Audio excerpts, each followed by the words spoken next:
to all of you. Today I am going to start the topic black paper. ठीक है, आज हम लोग किसके बारे में पढ़ेंगे? आज हम लोग पढ़ेंगे ब्लैक पेपर के बारे में, जिसको हम लोग क्या बोलते हैं हिंदी में?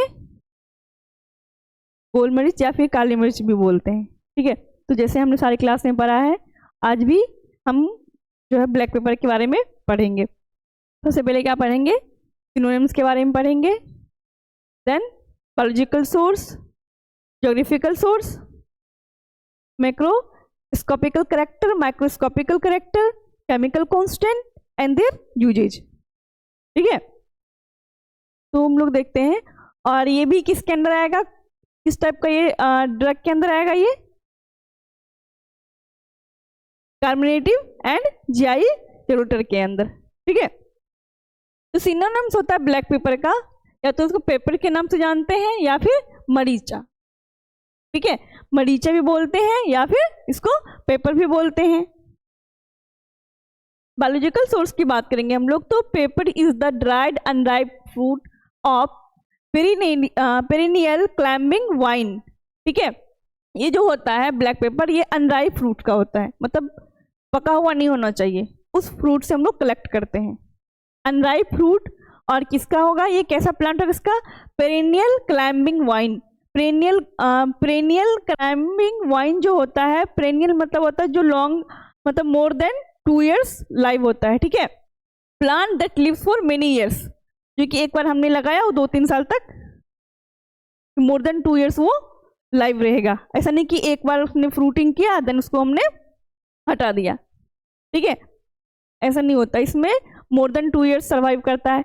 एंड क्लाइंबिंग को तो पता है आप लोग को, जो सपोर्ट्स के थ्रू, जैसे क्रीपर्स होता है, ठीक है, जिसको बेल बोलते हैं, लता बोलते हैं, तो वो किसी के सपोर्ट्स के थ्रू वो ग्रो करे, उसको क्या बोलेंगे? Climbing vine. ठीक है, इसका जो बॉटनिकल नेम होता है ब्लैक पेपर, क्या होता है? पाइपर निग्रम लिनिये। ठीक है, पाइपर निग्रम। बायोलॉजिकल सोर्स को देखेंगे, pepper is the dried and ripe fruit of perennial climbing vine, piper nigrum लिनिये। ठीक है, एंड किस फैमिली से बिलोंग करेगा ब्लैक पेपर? पिपरिएसी फैमिली से बिलोंग करेगा। ठीक, अब बात करेंगे हम लोग ज्योग्राफिकल सोर्स की, कि कहाँ से हम लोग ऑब्टेन करते, कहाँ कहाँ इसकी खेती की जाती, कल्टीवेशन होता है, वाइडली कहाँ पे किया जाता है। तो देखेंगे इंडिजेनियस टू इंडिया में किया जाता है, मलाबार कोस्ट से केरला। ठीक है, तो कल्टीवेटेड जो होता है इंडिया में कहाँ कहाँ होता है? केरला में इसकी खेती होती है, कर्नाटका में होती है, तमिलनाडु में होती है। Other than India, that is क्या है ये? Indonesia, Vietnam, Sri Lanka, Malaysia and Brazil, इन सब कंट्री में भी ब्लैक पेपर की कल्टीवेशन होती है। ठीक है, और आप लोगों ने देखा ही होगा, हर घर में इसको एज ए स्पाइस यूज किया जाता है, मसालों के जैसे हम लोग यूज करते हैं ब्लैक पेपर्स को। ठीक, मॉर्फोलॉजिकल कैरेक्टर की बात करेंगे हम लोग, कैसे इसको देखकर पता कर सकते हैं कि ये हमारा क्या है? ब्लैक पेपर ही है, मरीची है, कैसे पता करेंगे? तो सबसे पहले हम बात करेंगे शेप की। ठीक है, शेप इसका कैसा होता है? स्फेरिकल राउंड शेप का होता है ये। एंड साइज कैसा, कितना होगा इसका? डायमीटर साइज कितना होता है इसका? 3 to 5 mm diameter. Black pepper का डायमीटर कितना होगा?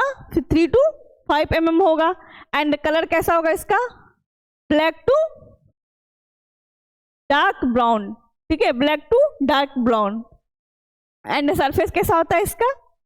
रफ होता है, खुरदरा सरफेस होता है, एकदम पूरे स्मूथ सरफेस नहीं होता है। ठीक है, ब्लैक पेपर का सरफेस कैसा होता है? खुरदरा होता है एंड व्रिंकल, सिकुड़ा हुआ रहता है, ये सब है ना, सिकुड़ा हुआ, रफ एंड व्रिंकल्ड। ठीक है, ऑर्डर की बात करेंगे तो एरोमेटिक होता है, टेस्ट इसका पंजेंट होगा, टेक्सचर हार्ड होता है ये।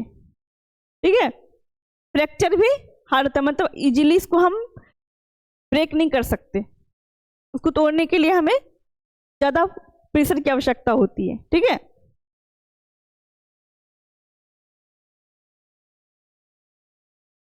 मैक्रोस्कोपिकल कैरेक्टर देखेंगे हम लोग, TS of black pepper fruits. ये सी टाइप बेल होता है, ये किसी के ऊपर क्या होता है, क्लाइम करता है, ठीक है, ग्रो करने के लिए। इसमें जो epicarp, mesocarp and endocarp, epicarp किसको बोलेंगे, आउटर पार्ट को, सबसे आउटर लेयर जो होगा फ्रूट्स का उसको क्या बोलेंगे, इपिकार्प। मेजोकार्प कौन सा हो जाएगा, मिड वाला पार्ट, ठीक है। एंड इंडोकार्प क्या होगा, इनसाइड, सबसे इनर पार्ट। इपिकार्प होता है single layer of polygonal cell का बना होगा। इपिकार्प जो होगा ब्लैक पेपर का वो किसका बना होगा, single layer of polygonal cells, ठीक है। मेजोकार्प की बात करेंगे तो किसका बना होगा, ये parenchymatous cell containing oleoresin and starch grain. मेजोकार्प वाले पार्ट में क्या कंटेन करेगा, ओलियोरेजिन एंड स्टार्च ग्रेन को कंटेन करेगा, ठीक है। इंडोकार्प जो है ये कैसा है, थीन होता है एंड 21 टिश्यू का बना होता है, स्क्लेरेनकाइमेटस लेयर, ठीक है, क्योंकि इसमें कौन सा टिश्यू होता है, स्क्लेरेनकाइमा, जैसे यहाँ पे था ना पेरेनकाइमा, ये किसका बना होगा, स्क्लेरेनकाइमा का होगा, स्क्लेरेनकाइमेटस लेयर बनाएगा ये, ठीक है। सीड कोट जो होगा वो क्या होगा, लिग्निफाइड सेल्स होगा। And endosperm reach in, endosperm जो रीच इन किसे होगा, स्टार्च ग्रेन ज्यादा होगा उसमें एंड एल्यूरोन ग्रेन होगा, ठीक है। वेस्कुलर बंडल प्रेजेंट रहेगा। एंड पाउडर माइक्रोस्कोपी की बात करेंगे, ये तो हो गया हमारा TS of black pepper fruits का, ठीक है, जो हम इसको कट करके बताएंगे। एंड ये हम इसका पाउडर बन जाएगा तब उसमें क्या क्या प्रेजेंट होना चाहिए, तो कैसे हम माइक्रोस्कोपी करेंगे, न्यूमरस स्टार्च ग्रेन प्रेजेंट रहेगा उसमें, जब लोग माइक्रोस्कोप में देखेंगे स्टोन सेल प्रेजेंट रहेगा, ऑयल ग्लोब्यूल प्रेजेंट रहेगा एंड स्पाइरल वेसल प्रेजेंट रहेगा, ठीक है।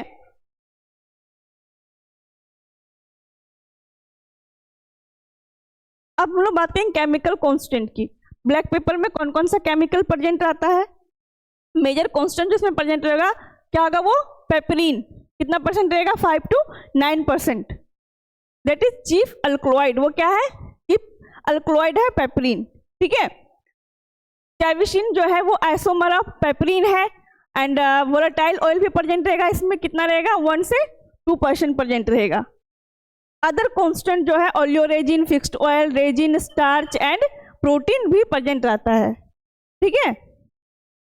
अब हम लोग बात करेंगे यूजेज की, ब्लैक पेपर का क्या क्या यूज है। तो सबसे पहले देखेंगे इसको हमने किसके अंदर स्टार्ट किया पढ़ना, कार्बोनेटिव एंड जीआई रेगुलेटर के अंदर, तो उसमें ये आएगा ही आएगा, यूज होगा ही। तो डाइजेस्टिव स्टिमुलेंट के तरह यूज करते हैं एंड कार्बोनेटिव के तरह यूज करते हैं। ये क्या करता है, डाइजेस्टिव स्टिमुलेंट एंड कार्बोनेटिव में इंक्रीज करता है सेक्रेशन ऑफ गैस्ट्रिक जूस को, ठीक है। एंड क्या इंप्रूव करता है, एपेटाइट करता है एंड डाइजेशन में भी हेल्प करता है, रिलीव करता है फ्लैटुलेंस में एंड इंडाइजेशन एंड कॉलिक में भी ये रोल प्ले करता है, ठीक है। एंटी माइक्रोबियल एक्टिविटी की बात करेंगे तो क्या क्या करता है ये, सो एंटीबैक्टीरियल एक्टिविटी देगा एंड एंटी फंगल प्रॉपर्टीज भी इसमें पाया जाता है। Use in infections of the gastrointestinal tract, ठीक है, जीआईटी में यदि कोई प्रॉब्लम हो रहा है, इन्फेक्शन हो रहा है तो उस टाइम भी हम लोग यूज कर सकते हैं ब्लैक पेपर का। रिस्पिरेटरी डिसऑर्डर में भी इसको हम लोग लेते हैं, एज ए एक्सपेक्टोरेंट लेते हैं, used in cough, cold, asthma, bronchitis and sore throat में लेते हैं। बायोअवेलेबिलिटी इनहेंस करता है, ठीक है। Piperine enhance absorption of drug and nutrients, ये क्या करता है, बायोअवेलेबिलिटी इनहेंसर में क्या होता है, वो जो ड्रग एब्जॉर्ब कम हो रहा है तो क्या करेगा, इंड्यूस कराएगा ताकि वो ज्यादा से ज्यादा एब्जॉर्ब हो सके और क्या ऑन सेट पर वो एक्शन शो करे, ठीक है। Used in formulation to increase bioavailability of the curcumin, vitamin, antibiotics, इन सब का एब्जॉर्प्शन को इनहेंस करने के लिए भी हम इसको यूज करते हैं ब्लैक पेपर का।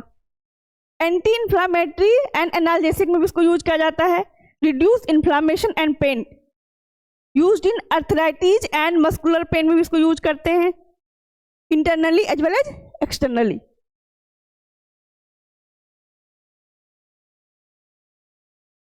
एज ए एंटीऑक्सीडेंट भी इसको यूज किया जाता है। Scavenges free radicals, protects against oxidative stress and cellular damage को बचाने के लिए इसको यूज किया जाता है। एंटीबायोटिक में इसको यूज किया जाता है। ये क्या करता है एंटीबायोटिक में, help reduce fever in traditional medicine, ठीक है, एज ए ट्रेडिशनल मेडिसिन की तरह इसको यूज करते हैं। पहले के टाइम में जब फीवर होता था तो हम इसको यूज करते थे ब्लैक पेपर को। सेंट्रल नर्वस सिस्टम में भी यूज करते हैं as a stimulant, improve alternates and circulation, mild stimulant effect दिखाता है। Anti obesity and metabolic effect में भी इसको यूज करते हैं। ये क्या करता है, मेटाबॉलिक को इनहेंस करता है, ठीक है, मेटाबॉलिज्म को इनहेंस करेगा। एंड थर्मोजेनेसिस करता है। यूज्ड इन वेट मैनेजमेंट फॉर्मुलेशन, ठीक है, वेट लॉस करने के लिए भी इसको यूज किया जाता है। टॉपिकल यूज जो हम लोग स्किन पे यूज करके किसी इफेक्ट को देते हैं, जैसे इन्फ्लामेशन हो रखा है तो हम लोग इन्फ्लामेशन की जगह पे उसको यूज कर सकते हैं एज ए टॉपिकल ऑइंटमेंट के जैसा।